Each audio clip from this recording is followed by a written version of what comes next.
الحمد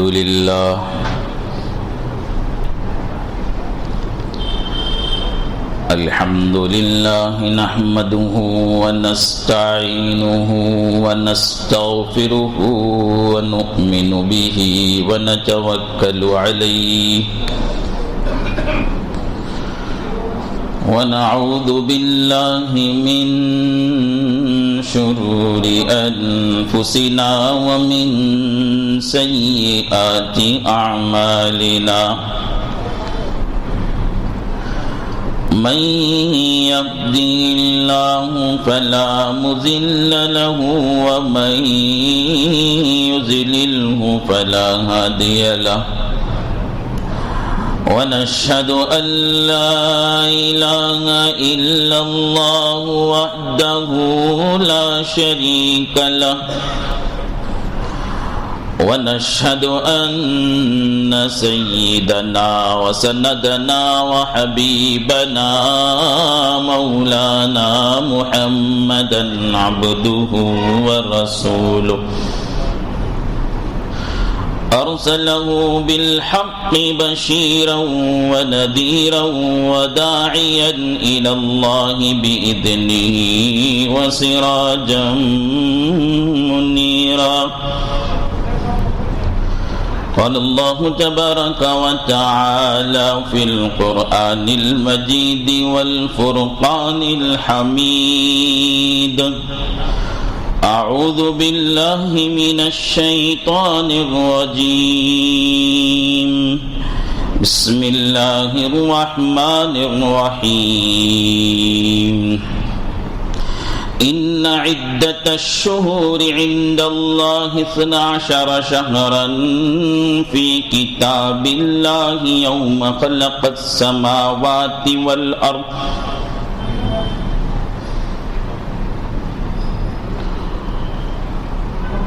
قال الله تبارك وتعالى ولا تحسبن الذين قتلوا في سبيل الله أمواتا بل أحياء عند ربهم يرزقون آمنت بالله صدق الله مولانا العظيم وصدق رسوله النبي الكريم ونحن على ذلك من الشاهدين والشاكرين والحمد لله رب العالمين وصلى الله على النبي وآله وأصحابه وسلم تسليما كثيرا كثيرا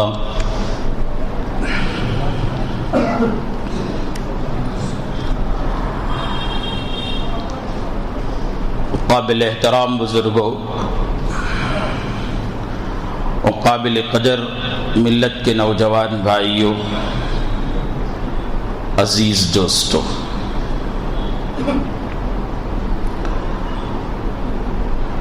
اسلامی کیلنڈر کے لحاظ سے میں اور آپ 1440 پر ایک سن ہجری سے 1440 پر 2 سن ہجری میں داخل ہو گئے ہیں۔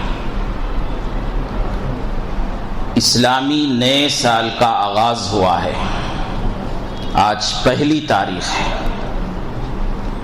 اس موقع پر ہم کو بارگاہ رب العزت میں دعا کرنی چاہیے کہ گزرے ہوئے سال میں مجھ سے اور آپ سے اور سارے امت مسلمہ سے جو لغزشیں، جو خطائیں، جو گناہ، جو نافرمانیاں، جو کوتاہیاں، جو غفلتیں ہم سے ہو گئی، اللہ ہمیں معاف فرمائے۔ اور دعا کرنا چاہیے کہ یہ آنے والا نیا سال میرے لیے اور آپ کے لیے، ساری امت مسلمہ کے لیے برکت والا، خیر والا، عافیت والا، رحمتوں والا، راحتوں والا ہونا ہو۔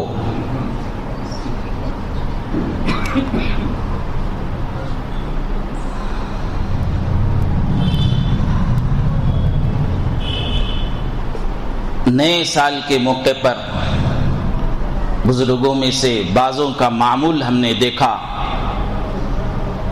نیا سال کی ابتدا ہوتی تو 2 رکعت نماز پڑھتے،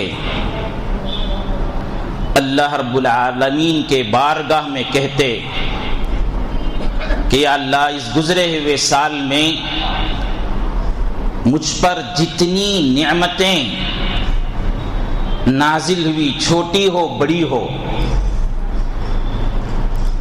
اے اللہ ہم اس کا شکر ادا کرتے ہیں۔ شکر ادا کرنے سے نعمتوں میں اضافہ ہوتا ہے۔ اور 2 رکعت نماز پڑھتے اور اللہ رب العالمین کی بارگاہ میں کہتے یا اللہ اس گزرے ہوئے سال میں ہم پر جو جو مصیبتیں آئی، جو جو تکلیفیں آئی، جو ہم پر غموں کا پہاڑ ٹوٹے، جو مصیبتیں ہم پر نازل ہوئی، یا اللہ آنے والی زندگی میں اس طرح کے غم سے، اس طرح کی مصیبتوں سے، اس طرح کے آفتوں سے، اس طرح کی پریشانیوں اور تکلیفوں سے ہم سب کی اور پوری امت مسلمہ کی حفاظت فرما۔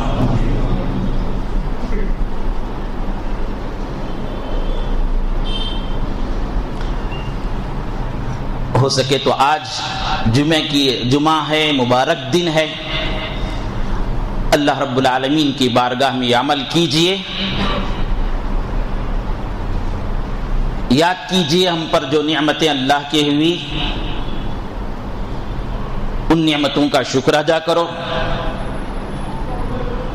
اور جو مصیبتیں ہم پر گزرے ہوئے سال میں آئے، فلاں وقت میں فلاں بیماری، فلاں وقت میں فلاں مصیبت، فلاں وقت میں فلاں کاروبار کا نقصان، فلاں وقت میں فلاں کا انتقال کا غم،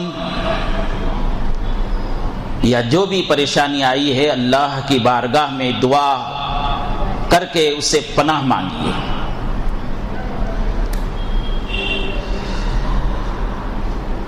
میں نے خطبہ معصورہ میں حکایت تلاوت کی ہے، ان عدت الشہور عند اللہ 12 شہرا فی کتاب اللہ یوم خلق السماوات والارض منها 4 حرم۔ اس آیت کی تفسیر میں حضرت مولانا مفتی شفیع صاحب رحمۃ اللہ علیہ لکھتے ہیں، اس کا ترجمہ سن لیجئے پہلے۔ مہینوں کا شمار کتاب الہی میں، مہینوں کی گنتی کتاب الہی میں اللہ کے نزدیک 12 ہیں، ان میں سے 4 مہینے ادب والے، حرمت والے ہیں۔ اس آیت کی تفسیر میں لکھتے ہیں مسلمانوں پر فرض کفایہ ہے کہ وہ چاند کی تاریخ کو یاد رکھے۔ انگریزی تاریخ تو ہم کو سب جگہ مل جاتی ہے، جہاں بھی جاؤ انگریزی کیلنڈر کی تاریخ ہم کو معلوم ہو جاتی ہے۔ چاند کی تاریخ عام طور پر 100 میں سے 90% لوگوں کو یاد نہیں ہوتی۔ میں آج پوچھ لوں آپ کو کہ سن ہجری کے لحاظ سے کون سا سن چل رہا ہے، تو اکثروں کو معلوم نہیں۔ میں پوچھ لوں آپ کو کہ چاند کے مہینوں کے نام بتائے، بہت سو کو معلوم نہیں۔ محرم الحرام سے اسلامی کیلنڈر کی ابتدا ہوتی ہے، ذوالحجہ پر اسلامی کیلنڈر کا اختتام ہوتا ہے۔ پورے 12 مہینے، محرم، صفر، ربیع الاول، ربیع الثانی، جمادی الاولی، جمادی الثانی، رجب، شعبان، رمضان، شوال، ذی القعدہ، ذی الحجہ۔ یہ ہم بھی یاد کریں اور ہمارے بچوں کو بھی یاد دلائیں۔ یہ فرض کفایہ ہے اسلامی کیلنڈر کی تاریخ کو یاد رکھنا. اس لیے فرض کفایہ کا مطلب یہ ہے کہ اگر امت میں سے مسلمانوں میں سے کچھ احباب اس کو یاد رکھ لیں اور اس کی حفاظت کر لیں تو سارے لوگ گناہوں سے وبال سے اللہ کے وبال سے بچ جائیں گے. نہیں تو سارے کے سارے گنہگار ہوں گے. کیوں نہ ہو کہ وہ محافظین میں ہمارا نام ہو. اسلامی کیلنڈر کو یاد رکھنے والوں میں کل قیامت کے دن حاضری ہوگی تو اس میں ہمارا نام آ جائے. اس لیے ہم کو یاد رکھنا چاہیے. اور بڑی بات یہ ہے کہ اسلامی کیلنڈر کے لحاظ سے اسلام کے بہت سے احکام نافذ ہوتے ہیں. رمضان مبارک کے روزے چاند دیکھ کر رکھے جاتے ہیں. عید الفطر، عید الاضحیٰ چاند کی تاریخ سے منائے جاتے ہیں. یوم العرفہ، یوم عاشوراء چاند کے تاریخ کے حساب سے ہوتے ہیں. ایام تشریق کے 4 دن چاند کے تاریخ کے حساب سے منائے جاتے ہیں. حج جیسی عبادت، حج جیسا فریضہ چاند کے تاریخ کے لحاظ سے ادا کیا جاتا ہے. تو پھر ہم اس کو کیسے بھول جاتے ہیں؟ ہم اسے کیوں اس کا لحاظ نہیں کرتے؟ اس لیے ہم میں سے ہر ایک اس بات کی پابندی کریں کہ ہم کو روزانہ اسلامی کیلنڈر کے لحاظ سے چاند کی تاریخ آج کیا ہے وہ معلوم ہونی چاہیے. اس کا بہتر طریقہ اپنے موبائل میں، اپنے آفس کے میز میں، اپنے ہاتھ کی گھڑی میں یہ تاریخ کو رکھیں. رکے چھاپتے ہیں شادیوں میں، نکاح کا دفتر لکھا جاتا ہے تو اس میں انگریزی تاریخ کے ساتھ عربی تاریخ کا بھی لکھنے کا معمول بنائیں تاکہ ہمارا شمار فرض کفایہ ادا کرنے والوں میں سے ہو. ہمارے بچوں کو بھی یاد دلائیں. جس قوم کو ان کی تاریخ یاد نہ ہو تو پھر ان کا حال کیا ہوگا؟ بہرحال اسلامی کیلنڈر کے لحاظ سے نیا سال شروع ہوا ہے. بارگاہ رب العزت میں سب مل کر ہم دعا کریں گزرے ہوئے سال میں جو آفتیں، جو بیماریاں، جو پریشانیاں ہم سب پر آئی، اللہ آنے والے سال میں اس سے ہماری حفاظت فرمائے. اور اس نئے سال میں ہم کو غور کرنا چاہیے، اپنا حساب لینا چاہیے. اس گزرے ہوئے ایک سال میں کتنے لوگوں کا جنازہ ہمارے سامنے اٹھ گیا اور اٹھ رہا ہے. وہ لوگ اللہ کو پیارے ہو گئے، وہ بیماری میں مبتلا ہوئے، بیماری میں مبتلا ہو کر ان کا انتقال ہوا، یا صحت مند تھے، صحت مندی میں اچانک موت ہو گئی، یا ایکسیڈنٹ میں ان کا انتقال ہو گیا، یا کسی بھی طریقے سے انتقال ہو گیا، وہ اب ہمارے درمیان نہیں ہیں. اب آئندہ سال تک ہم بھی زندہ رہیں گے یا ہمارا شمار مردوں میں ہوگا یا زندوں میں ہوگا، زمین کے اندر رہنے والوں میں ہوگا، زمین کے اوپر رہنے والوں میں ہوگا، ہم میں سے کوئی نہیں جانتا ہے. تو اس موقع پر ہم اپنا محاسبہ کریں، ہم اپنا حساب لگائیں. کیا ہم اس قابل ہیں کہ اب موت کا فرشتہ آ کر ہم سے کہیں کہ تم کو چلنا ہے، اب تمہاری زندگی کا چراغ بجھنے والا ہے؟ تو کیا ہم اس کے لیے تیار ہیں؟ کیا ہمارے اعمال اس لائق ہیں کہ ہم اسے لے کر بارگاہ رب العزت میں پہنچ سکیں؟ کیا ہماری زندگیوں میں نیکیوں کا دفتر ہے؟ کیا ہم نے اپنے گناہوں سے توبہ کر لی ہے؟ عجیب حال ہے ہمارا، اس وبا میں ہم نے سینکڑوں لوگوں کو مرتے ہوئے دیکھ لیا ہے. نوجوان ہمارے سامنے چلے گئے، بہت سے بزرگ صحت مند سے بہت سے لوگ انتقال کر گئے، پھر بھی عبرت حاصل نہیں ہو رہی ہے، پھر بھی سبق حاصل نہیں ہو رہا ہے، پھر بھی زندگیوں میں کچھ بھی تبدیلی نہیں آئی ہے.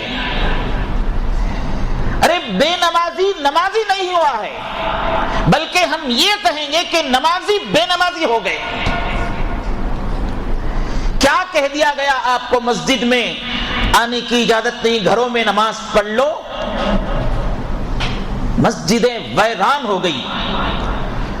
ارے ہمارا تو یہ خیال تھا جب مارچ کے مہینے میں یہ کہا گیا تھا کہ مسجدیں بند ہیں، نماز گھروں میں پڑھنا، مسجد کو نہیں آنا، جب یہ کہا گیا تھا تو ہم تو بیٹھ کر یہ سوچ رہے تھے کہ جس دن مسجد کھلے گی اس دن ہماری مسجدیں بھر کر پھٹ جائیں گی، ایسا ہم خیال کر رہے تھے۔ ایک دوسرے سے بات بھی کرتے تھے جو مسجد میں 4-5 احباب نماز پڑھتے تھے، لوگوں کا کیا حال ہوگا اس دن جس دن مسجدیں کھول دی جائیں گی۔ اللہ اکبر، بڑے افسوس کے ساتھ کہا جا رہا ہے مسجدیں کھل گئی، حکومتوں کی طرف سے اجازت مل گئی، مسجدوں میں نماز پڑھ سکتے ہیں، پھر بھی ویران ہیں مسجدیں۔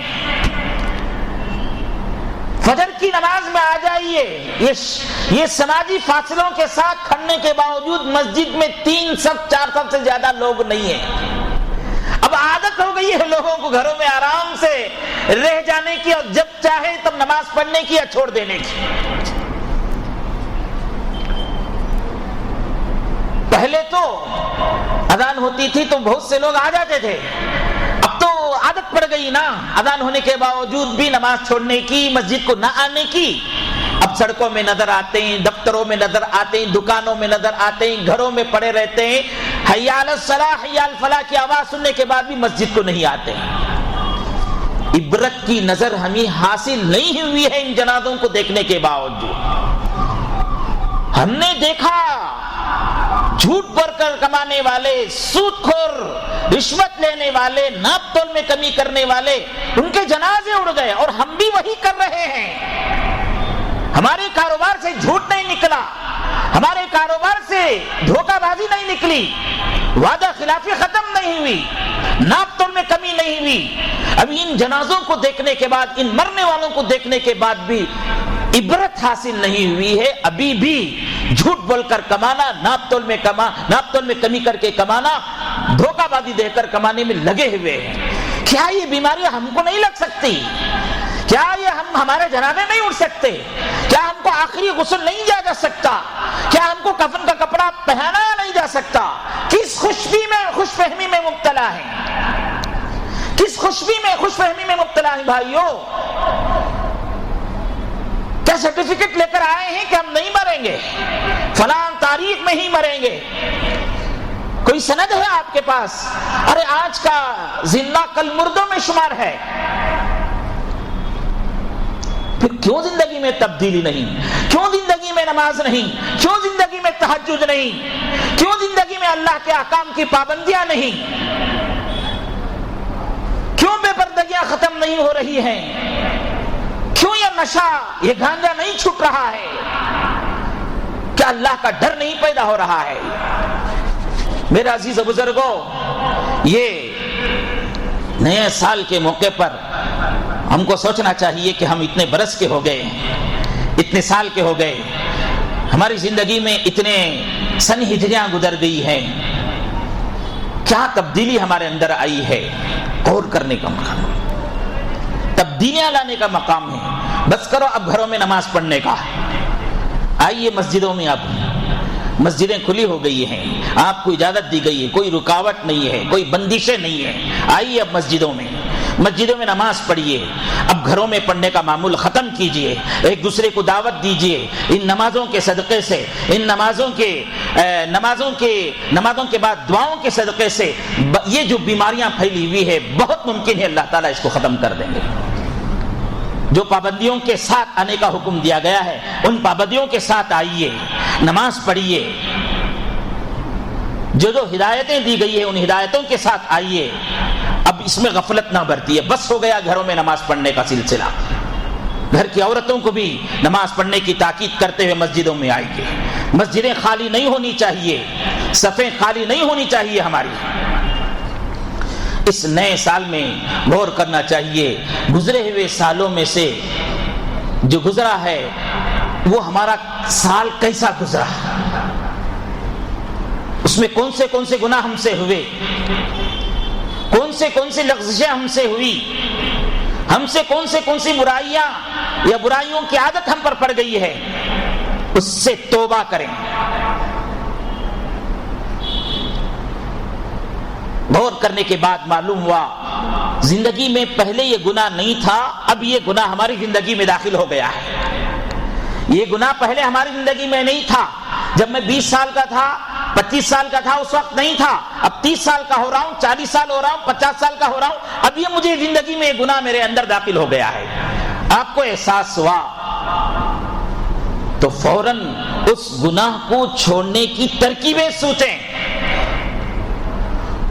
اگر آپ پورے ترکیبیں کرنے کے باوجود گناہ آپ سے نہیں چھوٹ رہا ہے تو کسی اللہ والے کے ہاتھ کو تھامیں، اس کے پاس جا کر کہیں، اپنے استاد کے سامنے، اپنے شیخ کے سامنے، اپنے پیر کے سامنے جا کر کہیں میرے سے فلاں فلاں گناہ ہو رہا ہے، میں کوشش کر رہا ہوں نہیں چھوٹ رہا ہے۔ آپ کوئی رہنمائی فرمائیے۔ جیسے جسمانی بیماریوں کے ڈاکٹر ہوتے ہیں، روحانی بیماریوں کے بھی ڈاکٹر ہیں اللہ والے۔ جیسے جسمانی بیماریاں ہوتے ہیں، مختلف قسم کی بیماریاں ہیں، شوگر کی بیماری ہے، بی پی کی بیماری ہے، ہارٹ اٹیک کی بیماری ہے، سر کے درد کی بیماری ہے، پیٹ کے درد کی بیماری ہے، مختلف قسم کی بیماریاں ہیں۔ ایسے ہی روح کے اندر بھی بیماریاں ہوتی ہیں، ان کے علاج کے لیے اللہ والوں کے پاس جانا پڑتا ہے۔ حسد کی بیماری ہے، بغض کی بیماری ہے، کینے کی بیماری ہے، تکبر کی بیماری ہے، غرور کی بیماری ہے، جھوٹ بولنے کی عادت کی بیماری ہے، نماز چھوڑنے کی عادت کی بیماری ہے، دھوکہ دینے کی، ناپ تول میں کمی کرنے کی، بد نگاہی کی، بے پردگی کی، یہ بیماریاں ہمارے اندر ہیں۔ ناچ گانا ڈانس دیکھنے کی عادتیں ہیں، دیر رات تک فلمیں دیکھنے کی، دیر رات تک سیریل دیکھنے کی گناہ کی عادت اور بیماریاں ہمارے اندر ہیں۔ اس کو چھڑانا ہے، اس کی فکر کریں۔ کب موت کا فرشتہ آ کر کہہ دے گا معلوم نہیں، چلو، اور کس حالت میں لے جائے گا معلوم نہیں۔ اس لیے اللہ والوں کے دربار میں پہنچ کر ان کے سامنے اپنی بیماریوں کا علاج کرائیں۔ غور کرو، معلوم ہوا کہ فلاں زمانے میں میرے اندر ایک گناہ تھا، اب وہ گناہ میری زندگی سے ختم ہو گیا ہے۔ 20 سال کے عمر میں، 25 سال کی عمر میں، 30 سال کی عمر میں یہ گناہ کرتا تھا، اب میری زندگی سے گناہ نکل چکا ہے۔ تو یہ بہت بڑی بات ہے، زندگی سے گناہوں کا نکل جانا، جسموں سے بیماری نکل جانے سے بھی بڑی بات ہے۔ یہ کینسر کی بیماری والے کو یہ کہہ دیا گیا کہ تمہارے اندر یہ کینسر کی بیماری ختم ہو گئی۔ یہ کرونا وائرس کی بیمار کے آدمی سے کہا گیا کہ تمہیں نیگیٹو ہے، تم سے یہ بیماری ختم ہو گئی۔ تو جتنی خوشی ہوتی ہے اس سے زیادہ خوشی ہونی چاہیے اس نوجوان کو، اس سے زیادہ خوشی ہونی چاہیے اس بزرگ آدمی کو، اس عورت کو کہ تمہاری زندگی سے گناہ ختم ہو گیا۔ غور کرے تو معلوم ہوا کہ ہماری زندگی میں ایک نیکی تھی، ہم وہ نیکی کیا کرتے تھے، صدقے کی شکل میں، غریب کو مدد کرنے کی شکل میں، بیماروں کی عیادت کرنے کی شکل میں، یا وظیفے کی شکل میں، قرآن کی تلاوت کی شکل میں، ایک نیکی ہماری زندگی میں تھی۔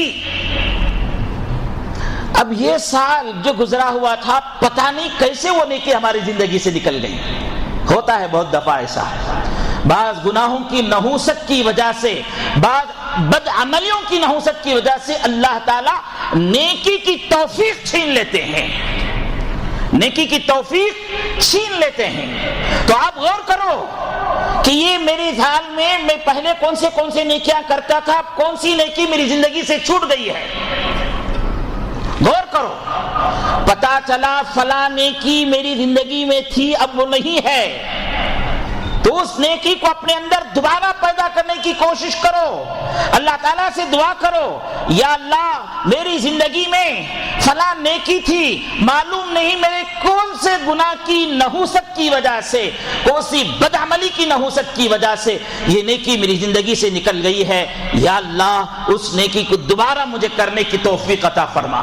اللہ سے دعا کرو۔ معلوم ہوا غور کرنے پر یہ ایک نیکی پہلے زندگی میں نہیں تھی، اب وہ آ گئی ہے۔ ایک نیکی ہم نہیں کرتے تھے، اب وہ ایک نیکی ہماری زندگی میں آ گئی ہے، تو وہ خوشی منانے کی بات ہے۔ ایک تاجر جیسے مہینے میں ایک مرتبہ، سال میں ایک مرتبہ اپنے کاروبار کا حساب لگاتا ہے نا، کہ کون سی نیکی میری تجارت میں کون کتنا نقصان ہوا، کتنا نفع ہوا، کون سی بستی میں میرا کاروبار چل رہا ہے، کون سی بستی میں میرا کاروبار نہیں چل رہا ہے، کتنی آمد ہوئی، کتنی آمدنی ہوئی، کتنا خرچ ہوا، کتنا خرچ ہے، کتنا نقصان ہے، کتنا گھاٹے میں چل رہا ہوں۔ حساب لگاتے نہیں کیا؟ تاجر لوگ، بڑے تجارت کرنے والے بھی، چھوٹی تجارت کرنے والی، بڑا دکاندار بھی، چھوٹا دکاندار بھی، روزانہ لگاتے ہیں، ہفتے میں ایک مرتبہ لگاتے ہیں، مہینے میں ایک مرتبہ لگاتے ہیں، سال میں ایک مرتبہ لگاتے ہیں۔ میرے عزیز و بزرگوں، ہم کو بھی اپنی نیکی اور گناہ کا حساب لگانا ہوگا۔ ہماری نیکیاں زیادہ ہو رہی، گناہ زیادہ ہو رہا ہے۔ نیکیاں زیادہ ہو رہی تو اللہ کا شکر ادا کرو، گناہ زیادہ ہو رہے تو توبہ کرو اللہ تعالیٰ سے۔ ایک ہیلا ہوتا ہے نیا سال، ایک ہیلا ہوتا ہے رمضان مبارک، ایک ہیلا ہوتا ہے تاخراتیں، ایک ذریعہ ہوتا ہے کعبۃ اللہ کے مقام میں جانے کا، عرفات کے میدان میں رہنے کا، اللہ تعالیٰ کے سامنے جڑنے کا اور اپنا حساب لگانے کا۔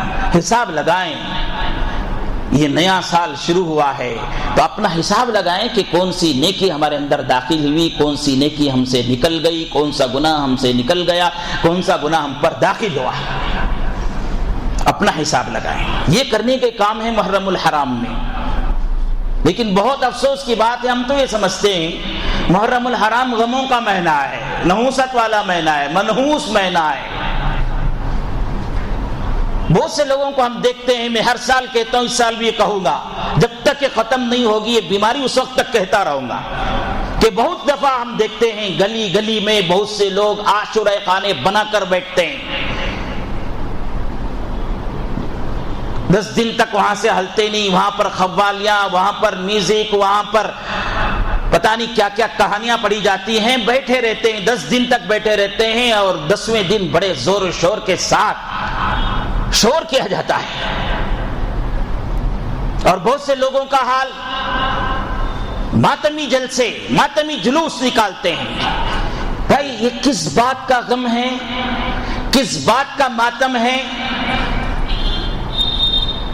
تو کہتے ہیں کہ حضرت حسین کی شہادت ہوئی تھی 10ویں عاشورے میں، محرم الحرام کی 10ویں تاریخ میں۔ شہادت کیا یہ غم کی بات ہے؟ شہادت کی وجہ سے ماتم منائے جائیں؟ قرآن کہتا ہے آپ کو اور مجھے، آپ کوئی دوسرا آدمی کہتا تو آپ کہہ سکتے تھے، اعتراض کر سکتے تھے اس پر۔ قرآن اللہ رب العالمین کا کلام ہے، کہتا ہے وَلَا تَحْسَبَنَّ الَّذِينَ قُتِلُوا فِي سَبِيلِ اللَّهِ أَمْوَاتًا، ہرگز یہ گمان نہ کرو جو اللہ کے راستے میں شہید ہوتے ہیں وہ مردے ہیں، ان کو مردہ خیال نہ کرو، بل احیاء عند ربهم یرزقون، وہ زندے ہیں، ان کو اللہ کے طرف سے رزق بھی دیا جاتا ہے۔ شہادت اتنا بڑا مرتبہ میرے اور آپ کے آقا حضرت جناب محمد رسول اللہ صلی اللہ علیہ وسلم تمنا کیا کرتے تھے، لَوْدِدْتُ أَنْ أُقْتَلَ فِي سَبِيلِ اللَّهِ ثُمَّ أُحْيَا ثُمَّ أُقْتَلْ ثُمَّ أُحْيَا ثُمَّ أُقْتَلْ، میں پسند کرتا ہوں، میں تمنا کرتا ہوں کہ اللہ کے راستے میں مجھے شہید کر دیا جائے، پھر مجھے زندگی دی جائے، پھر وہ زندگی میں اللہ کے راستے میں شہید کر دوں، پھر مجھے زندگی دی جائے، پھر میں اللہ کے راستے میں اس جان کو پیش کر دوں۔ سیدنا حضرت عمر فاروق رضی اللہ عنہ دعا مانگا کرتے تھے، اللہم ارزقنی شہادتاً فی سبیلک و موتاً فی بلد رسولک، یا اللہ مجھے تیرے راستے کی شہادت عطا فرما اور تیرے نبی کی بستی مدینے کی موت عطا فرما۔ دعا کیا کرتے تھے۔ تو یہ شہادت غم منانے کی بات نہیں ہے، بلکہ رشک کرنا چاہیے، ہم بھی دعا کرنا چاہیے اللہ ہم کو بھی شہادت کی موت عطا فرما۔ سیدنا حضرت حسین رضی اللہ عنہ کا ماتم نہیں بلکہ حضرت حسین رضی اللہ عنہ کی شہادت سے سبق حاصل کریں کہ ہم بھی حضرت حسین کی طرح حق کے بلند کرنے کے لیے ڈٹ جائیں گے، ظلم کو ختم کرنے کے لیے تیار ہو جائیں گے۔ یہ عاشورے قانون میں بیٹھ کر غم منانے والوں، یہ ماتمی جلسے جلوس میں شریک ہونے والوں، یہ پنجے اٹھا کر پھرنے والوں، حضرت حسین کی شہادت سے سبق حاصل کرو۔ حضرت حسین رضی اللہ عنہ کا حال یہ تھا، کربلا کے میدان میں عصر کا وقت ہوتا ہے تو تلوار کے سائے تلے بھی جنگ کے میدان میں عصر کی نماز کو ادا کیا ہے۔ کیا تمہاری زندگیوں میں نماز ہے؟ یہ ماتمی جلسے کرنے والوں، کیا نماز تم پڑھتے ہو؟ عاشورے خانے میں بیٹھنے والے، کیا تم نماز پڑھتے ہو؟ حضرت حسین کی سیرت تمہارے اندر نہیں، حضرت حسین کا طریقہ تمہارے اندر نہیں، تو پھر یہ غم کس کی بات کا ہے؟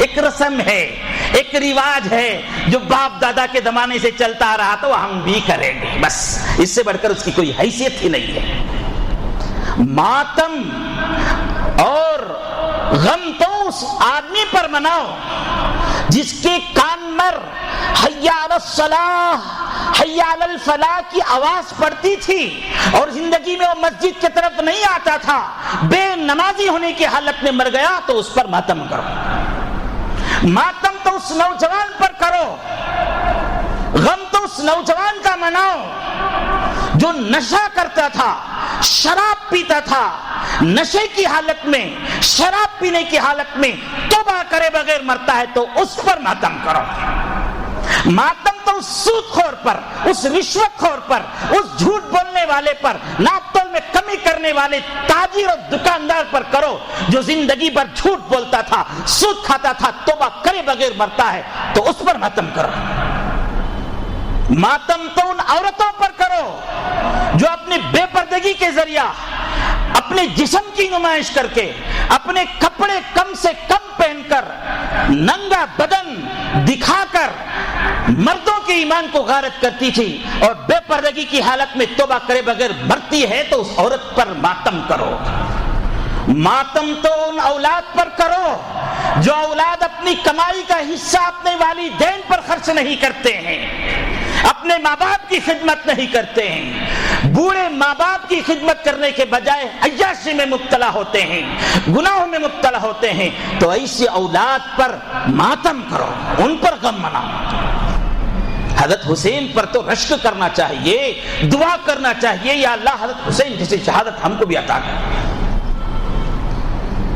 میرے عزیز و بزرگوں، یہ کچھ کام تھے جو کرنے کے ہم کو محرم الحرام کے مہینے میں۔ دعا کیجیے اللہ تعالیٰ مجھے بھی اور آپ کو بھی دین کی صحیح سمجھ اللہ تعالیٰ ہم سب کو نصیب فرمائیں، اور دین پر رسم و رواج میں عمل کرنے کے بجائے سنتوں پر عمل کرنے کے اللہ تعالیٰ ہم سب کو توفیق عطا فرمائیں۔ وآخر دعوانا الحمدللہ رب العالمین۔ سبحان